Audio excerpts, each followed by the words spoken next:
Lorenzatio, Alfred de Musset 1834. Drame en 5 actes, publié en 1834 dans le second volume de Spectacle dans un fauteuil. Musset écrit des pièces destinées à être lues, et non jouées. C'est pour cela que Lorenzatio est joué pour la première fois en 1896 au Théâtre de la Renaissance. Musset s'inspire d'une ébauche de Sand, une conspiration en 1537. Elle-même s'est inspirée de la chronique florentine de l'italien Varchi. Pour plonger ses lecteurs dans l'histoire de l'assassinat d'Alexandre de Médicis, en 1537, Musset se documente en lisant les chroniques historiques. Lorenzatio est un héros romantique jeune noble florentin, intelligent, idéaliste, courageux. Il est déchiré entre son dégoût pour la corruption et son amour de la vie. Il est en proie à une lutte intérieure. Doit-il tuer le tyran Alexandre? Solitaire, mélancolique, et lucide. Il meurt après avoir accompli son acte. Lorenzatio est le personnage principal, il tue le duc Alexandre, et déclenche la révolte du peuple. Il incarne le refus de la tyrannie, le conflit idéal, réalité, le sacrifice personnel. Le duc Alexandre de Médicis est le tyran de Florence, il est cruel, débauché, méprisant. Il incarne la violence, et la corruption du pouvoir. Il se croit tout-puissant et méprise son peuple. Il finit assassiné par Lorenzatio. Chez l'antagoniste principal, il représente la tyrannie et l'oppression. Philippe Strozzi est un noble florestin, ami fidèle de Lorenzatio. Honnête, loyal, réfléchi. Il est plus modéré que Lorenzatio. Il veut agir pour le bien commun, sans se perdre. Il est le confident et le soutien de Lorenzatio. Il représente la raison et la fidélité. Marion Delorme a une célèbre courtisane. Libre, indépendante, sans illusion. Amie de Lorenzatio, elle le comprend, mieux que personne. Elle quitte Florence, à la fin. Figure de liberté et de lucidité. Elle incarne un autre regard sur le monde, désabusé, mais non cruel. Catherine est la cousine de Lorenzatio. Belle, sensible, passionnée. Elle est amoureuse de lui en secret. Victime de la société, son amour reste sans espoir. Elle meurt, à la fin. Elle apporte la dimension sentimentale et tragique. Elle symbolise l'amour impossible et la souffrance. Les nobles courtisans entourent le duc Alexandre. Intéressés, hypocrites, corrompus ou lâches. Ils sont la caricature d'une cour décadente et immorale. Contrastant avec l'idéal de Lorenzatio. Le peuple de Florence est opprimé par le pouvoir des Médicis. D'abord passif et craintif. Il se soulève après la mort d'Alexandre. Symbole de l'espoir, d'un renouveau. Le peuple de Florence et les nobles courtisans montrent la société florentine divisée entre tyrannie, complicité et désir de changement. Les thèmes sont la politique, Lorenzatio et la tragédie du désenchantement, qui fait référence aux désillusions politiques, de l'échec des Trois Glorieuses, pour Musset. La question est, un mal peut-il justifier un bien dans l'action politique? Le désir de liberté peut-il justifier un crime? Musset s'interroge aussi sur les idéaux. Peut-on croire en eux? L'apparence et la vérité, opposition intérieure, extérieure. La débauche, Musset est en pleine passion amoureuse avec Sand, il met un peu de lui dans le personnage torturé de Lorenzo. En résumé, Lorenzatio a un long drame qui raconte l'histoire de Lorenzo de Médicis, un personnage complexe qui a décidé de tuer son cousin, Alexandre de Médicis, pour libérer sa cité de la tyrannie de ce dernier. L'action se déroule en janvier 1537, à Florence, qui vient de signer la paix avec Charles Quint, l'empereur d'Allemagne. Ce dernier a donné le pouvoir au duc Alexandre de Médicis, avec la complicité du pape. Ce jeune débauché règne avec terreur sur la ville, sans tenir compte du peuple ou des autres grandes familles de Florence. Beaucoup le détestent, surtout son cousin, Lorenzo de Médicis, surnommé Lorenzatio. Acte 1. Scène 1. Florence est en plein carnaval. La lune éclaire un jardin. Le duc Alexandre de Médicis, en compagnie de Lorenzo de Médicis, attend avec impatience l'arrivée d'une jeune adolescente de 15 ans, une jeune fille dont Lorenzo vient d'acheter la vertu à sa propre mère, afin de l'amener dans le lit du duc. Emporté par son désir, le duc s'approche du pavillon où se trouve la jeune fille. Scène 3. Chez le marquis Cibo. Le marquis Cibo quitte Florence pour aller sur ses terres, à la campagne. Il fait des adieux émus à sa femme. Après son départ, le cardinal Cibo, beau-frère de la marquise, évoque le mariage de la fille nazie. La marquise critique le fait que le duc ait ridiculisé l'Église en se déguisant en religieuse. Elle avoue au cardinal ses convictions républicaines et évoque les lettres enflammées du duc Alexandre, qui la courtise, auxquelles elle ne répond pas. Scène 4. Dans une cour du palais du duc. Le duc reçoit le cardinal Valori, de retour de Rome. Ce dernier l'informe que le pape Paul III est irrité des désordres auxquels se livre Lorenzo. Le duc Alexandre prend la défense de son cousin, tandis que le chancelier, Sir Maurice attaque ce dernier. Lorenzo apparaît à ce moment. Il se moque du chancelier, qui le provoque en duel. Ce duel amuse Alexandre. Lorenzo s'évanouit à la vue de l'épée. Scène 5. Devant l'église de Saint-Miniato. La foule sort de l'église. Les belles dames de la cour discutent des fêtes du carnaval, avec les bourgeois et les favoris du duc. Apparaît alors Julien Salviati. Après avoir scandalisé plusieurs dames, il se vante d'une promesse que lui aurait faite Louise Strozzi, celle de coucher avec lui. Scène 6. Le soir, sur les bords de l'Arno. Marie Soderini, la mère de Lorenzo, est en compagnie de Catherine, la tante du jeune homme. Elle s'interroge sur l'évolution de son enfant, dont elle regrette la lâcheté, lui qui tout jeune, avait un idéal de vérité, et manifestait une grande générosité pour les pauvres. À présent, son visage semble même enlaidi par ce cynisme qui l'habite. Catherine, la tante de Lorenzo, prend la défense du jeune homme, tandis que sa mère, qui imaginait un autre destin pour son fils, souffre de voir ce rêve s'évanouir. C'est alors que les exilés Florence, au nombre desquels Maffio, qui vit très mal la débauche de sa sœur, partent pour les grandes villes italiennes, en maudissant une dernière fois, cette ville maudite. Acte 2. Scène 1. Chez les Strozzi. Philippe Strozzi, le père, déplore la déchéance du peuple, et regrette la corruption qui gangrène Florence. Il est aussi attristé par la complaisance de la population, face à la débauche. Pierre et Thomas, ses deux fils, apprennent que leur sœur Louise a été insultée, par Julien Salviati, l'un des fidèles du duc Alexandre de Médicis. Ils décident, malgré l'opposition de leur père, de la venger. Scène 2. Le portail d'une église. Lorenzo est en compagnie du cardinal Valori. Tebaldeo, un jeune peintre enthousiaste, montre aux deux hommes une toile, représentant le portrait de ses rêves. Lorenzo le met face à ses contradictions, puis lui propose finalement un travail, qu'ils viennent demain au palais pour un tableau d'importance. Scène 3. Chez la marquise de Cibot. Le cardinal Cibot est persuadé que le pape Paul III veut qu'il influence le duc Alexandre.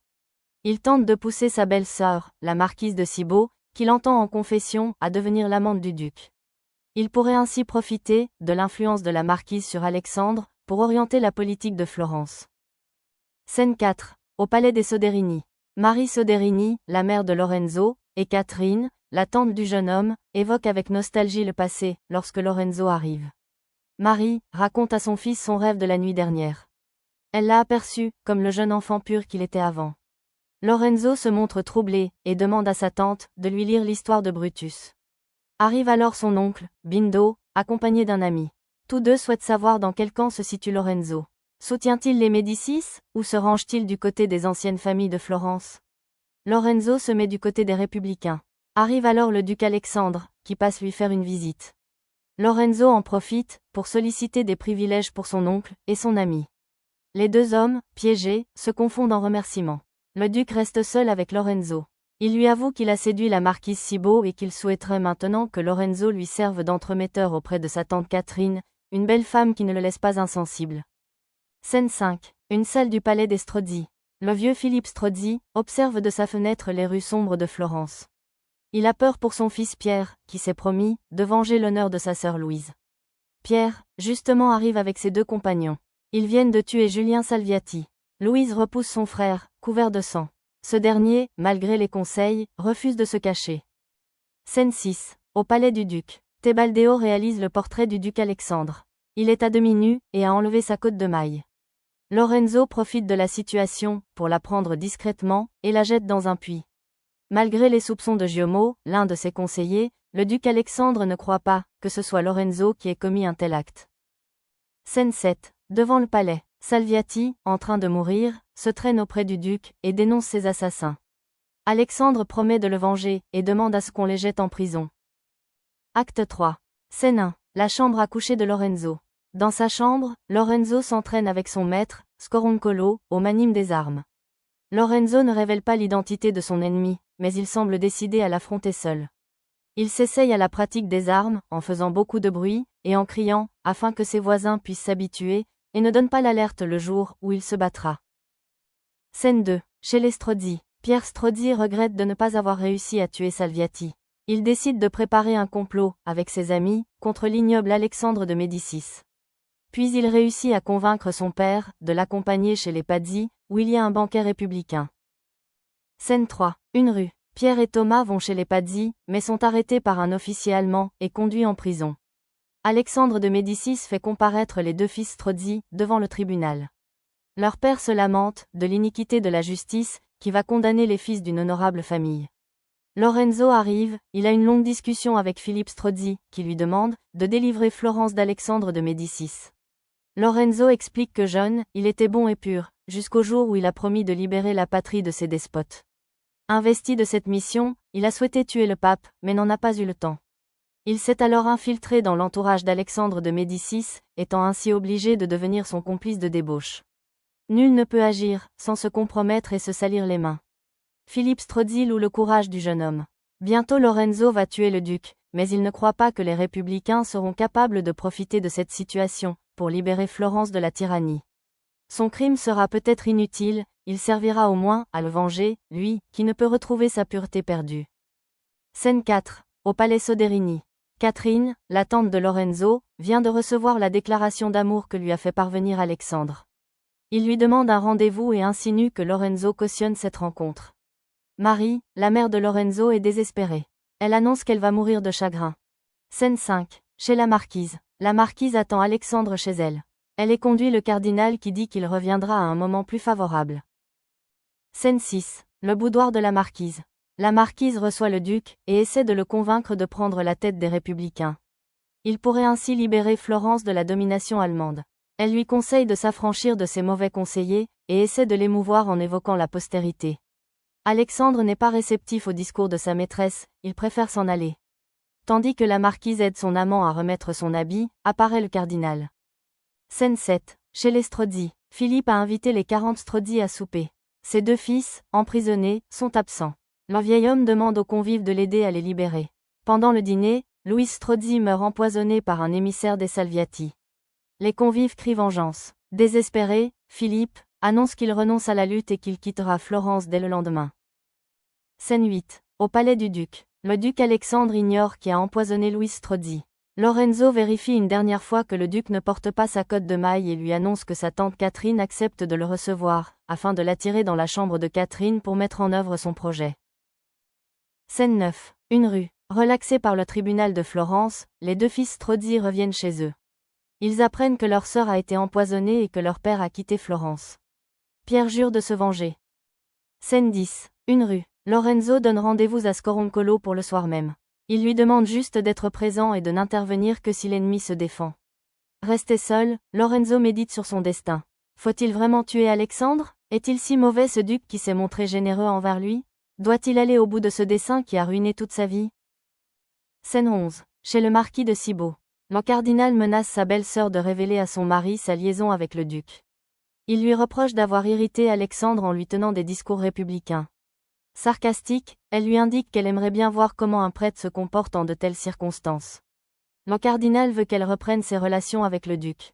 La marquise juge cette incitation à la débauche indécente. Le cardinal menace de mettre sa menace à exécution. C'est à ce moment qu'apparaît le marquis qui rentre de la campagne. La marquise se jette à ses pieds et lui avoue tout. Scène 12. La chambre de Lorenzo. Marie, la mère de Lorenzo, qui ne peut pas supporter les avances du duc, à la jeune Catherine, tombe malade. Lorenzo discute avec cette dernière des avances du duc. Il se rend compte qu'il ne peut pas encourager la débauche de sa tante. Resté seul, il pleure la mort de Louis Strozzi, et le sort que pourrait connaître sa tante. Scène 13. Une vallée avec un couvent dans le fond. Pierre Strozzi rejoint son père, dans le couvent où il s'est retiré. Il tente de le convaincre de se joindre aux conspirateurs, qui ont obtenu le soutien de François Ier, qui sont aux portes de Florence. Le vieil homme refuse de prendre les armes, contre sa propre patrie.